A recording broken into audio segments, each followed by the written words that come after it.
Good morning, everyone. Good morning, replay viewers. If you're watching this after the live broadcast, thank you for taking the time to watch. You can please feel free to add your comments down below. I'll be checking them throughout the day and throughout the week, so still be responding.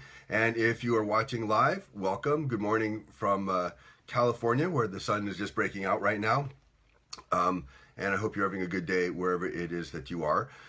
Today is episode 11 of Wag of the Tail, and today we're going to be talking about June pet holidays. My name is Randy. I'm the pet uncle. The show is called Wag of the Tail, and you can watch it here. You're watching it here on Facebook Live at the Petscope. You can get more information about the Petscope TV at thepetscopetv.com. The Petscope TV is the first, certainly Periscope's first live streaming network all about pets, and possibly on Facebook as well. Good morning, Therese. Good morning. So today we're talking about June pet holidays. If you're joining us live, please just type your name into the comments below. Just say hello. Let us know you're all here. Feel free to comment during the show and afterwards. And with that, we will get along with today's topic, which is June pet holidays.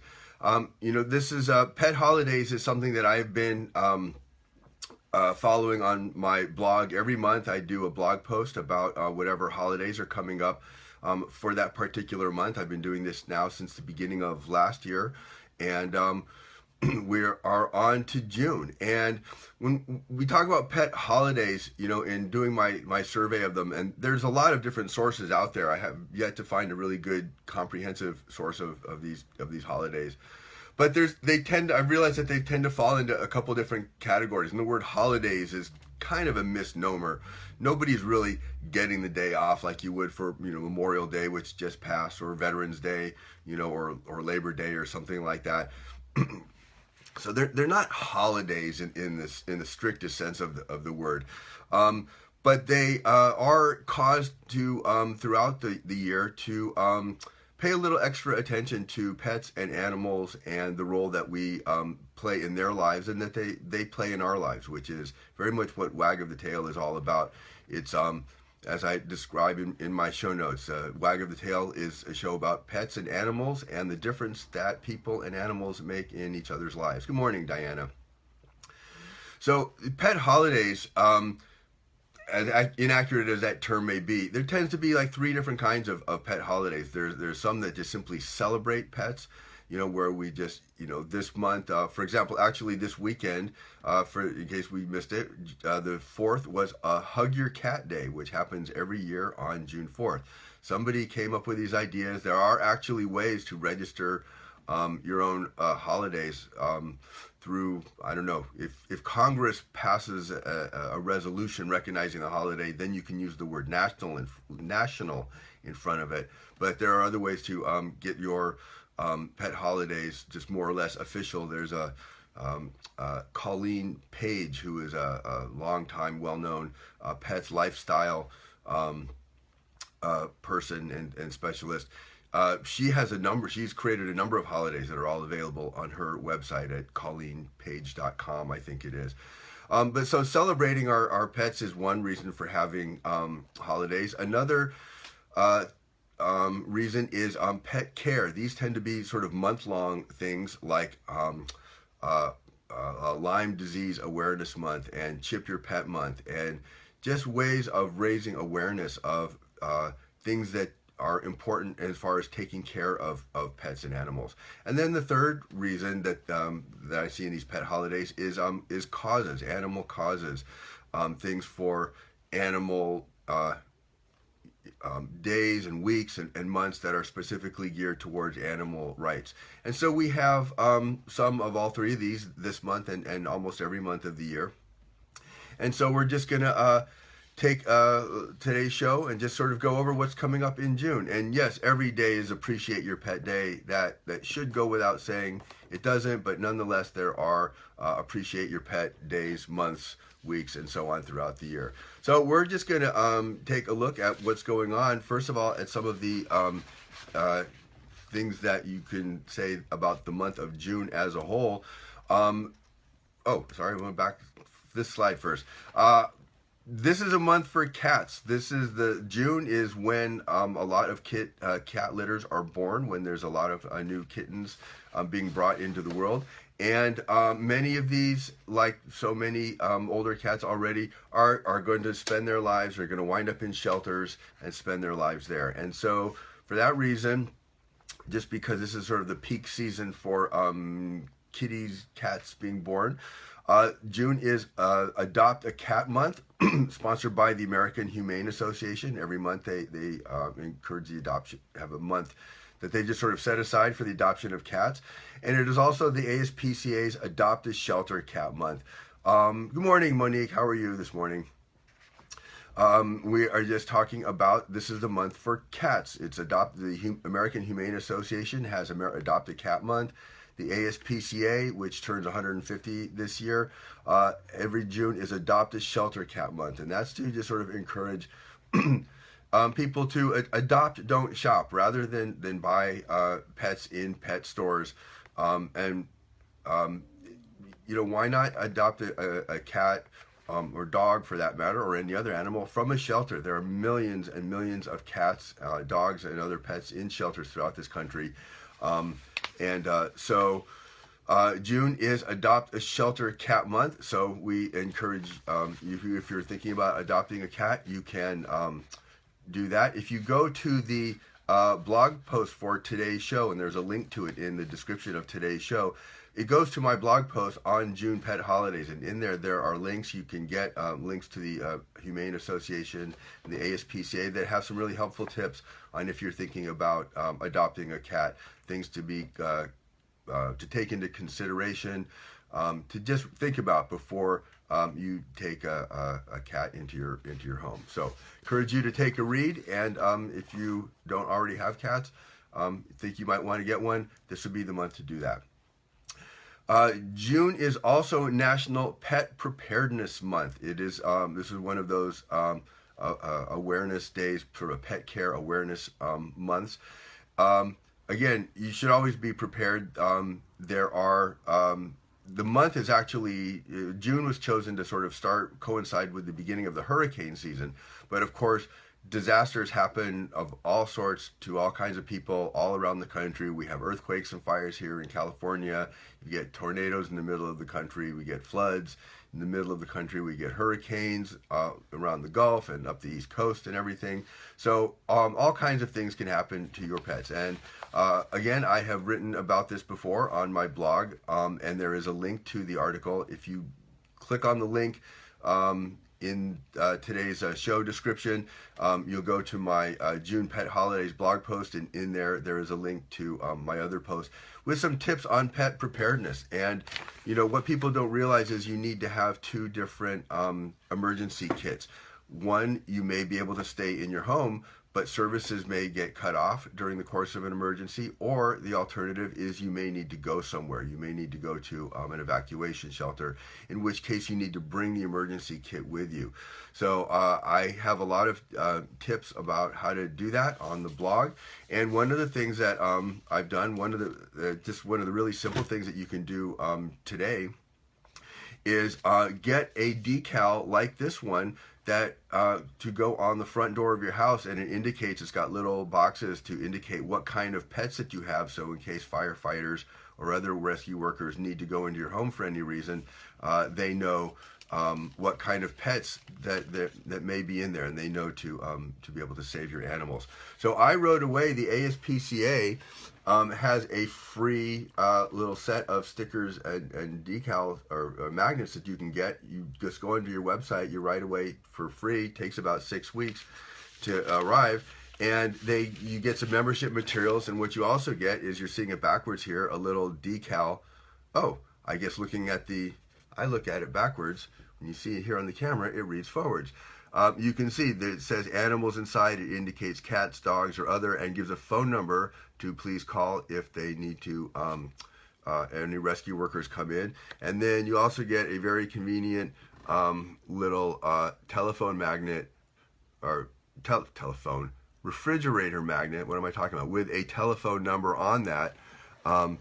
good to put that sticker low in the window so that it can be seen under potential smoke. Yes, you don't want to put these at the top. You want it, this is the refrigerator magnet. Put it where you can see it. It's got the phone number of the Animal Poison Control Center in case your animal or your pet, your cat, your dog should swallow something poisonous.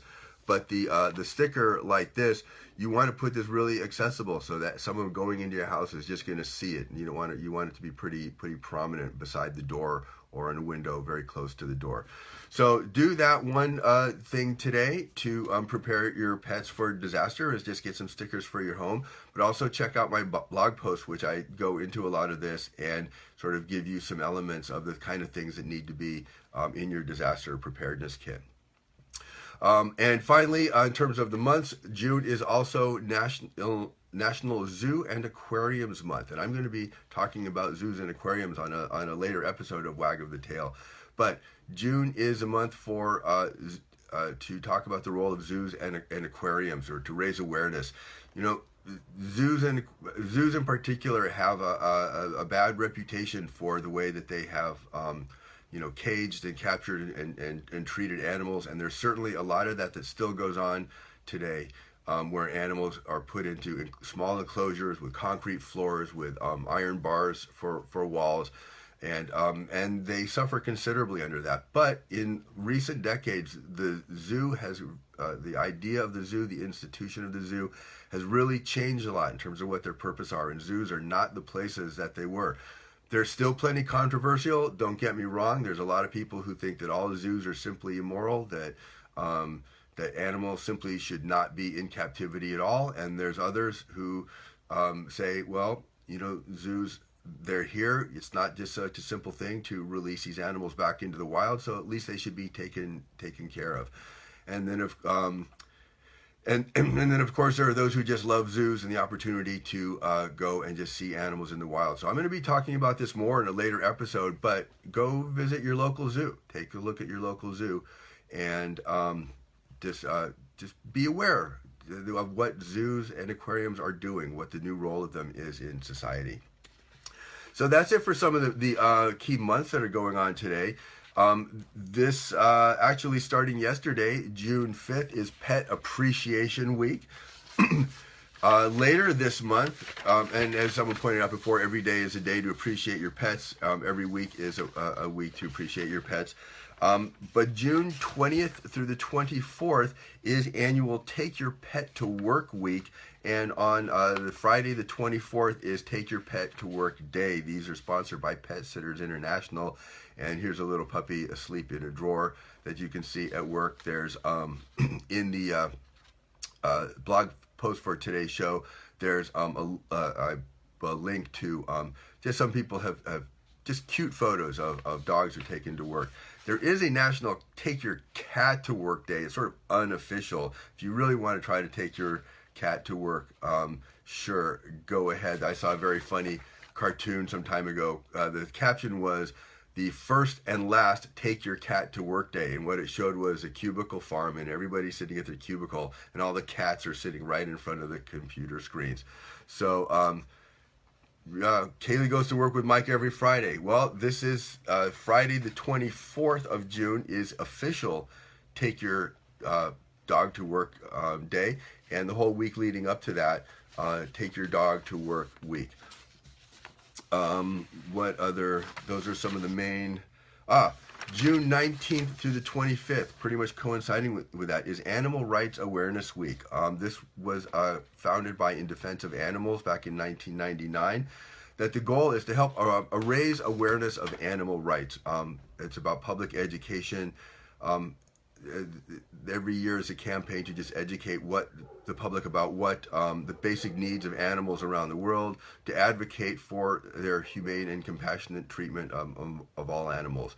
So In Defense of Animals is the sponsor of that holiday, as well as a number of others, which we're going to hear about in just a moment, or at least one of them. Animal Rights Awareness Week, June 19th through the 25th. And finally, we have a number of just individual days throughout the month. There is, as I mentioned, Hug Your Cat Day, which was June 4th.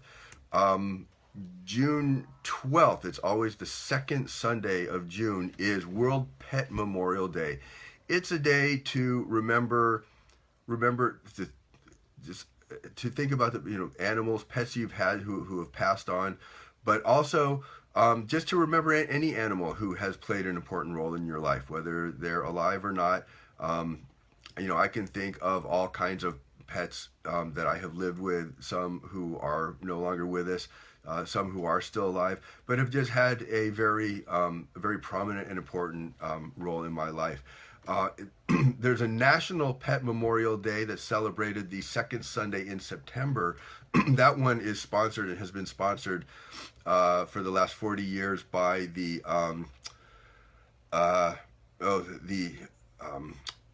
Association of Pet Cemeteries. I can't remember the name of it, but that one is sponsored by that organization. But June 12th is World Pet Memorial Day. Not sure that any particular sponsoring organization, but it is certainly a day to, just like Memorial Day, we just had World Pet Memorial Day, day to just to think about the pets you've had, the pets who have passed, and the ones who have just played a significant role in your life. So that's June 12th.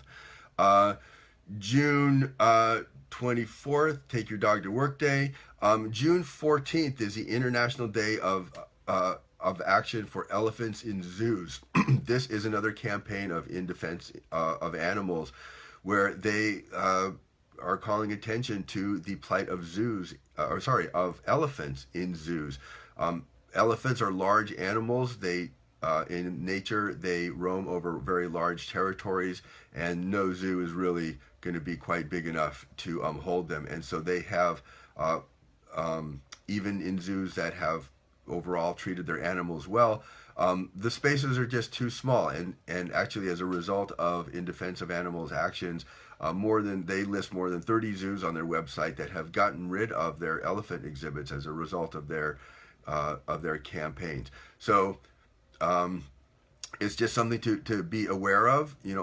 Zoos do a lot of good in the world, but they also are not really the right place for a lot of animals either. So the 14th International Day of Action for Elephants in Zoos. I have a link to that on the post as well if you're interested in finding out more.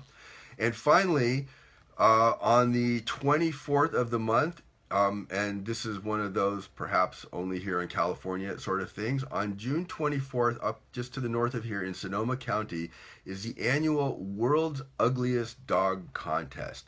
Yes, there is such a thing. It takes place at the Sonoma Marin Fairgrounds in Petaluma, California, which is about, 45-minute hour drive north of here. Entries are still open until June 22nd, and according to the organizers, and I quote, "We are proud to celebrate all dogs and pets by showing that no matter their imperfections, they are adoptable, lovable, and a great add to any family." This is actually yes, so ugly they are cute. That's actually a line right from their the website about this. There is a local radio personalities host a show. It's actually a pretty big affair. Something like 35 dogs were in the competition last year. And this is last year's winner. Momentarily lost the connection there. A dog that was born with a very short spine, but otherwise quite a lovable dog. The dog's name is Quasimodo. That's the first name and last name. Quasimodo won last year's World's Ugliest Dog competition here in Petaluma, California. The competition is June 24th. A lot of stuff happening on June 24th. One of them is the Ugliest Dog competition. I think if it's on a radio station, you might be able to catch the live stream on the radio station's website. But other than that, again, their whole point is beauty is, they're so ugly, they're cute. It doesn't matter what they look like on the outside. It's still the same lovable dog on the inside. So that is it for today's show. I am Randy Lyman, the Pet Uncle. You can watch replays and get show notes for today's show and all the other shows at wagofthetail.live, and also on Medium at the / the Pet Uncle. You can visit, I'm the co-owner of Style Pets, an online pet accessories boutique, which you can visit here on Facebook at Style Pets Boutique. And you can reach me on Twitter, Facebook at The Pet Uncle. On my WordPress blog is thepetuncle.com, and email me at randy@thepetuncle.com. So thank you for watching another episode of Wag of the Tail. I will see you all again soon, and have a good day and a good week.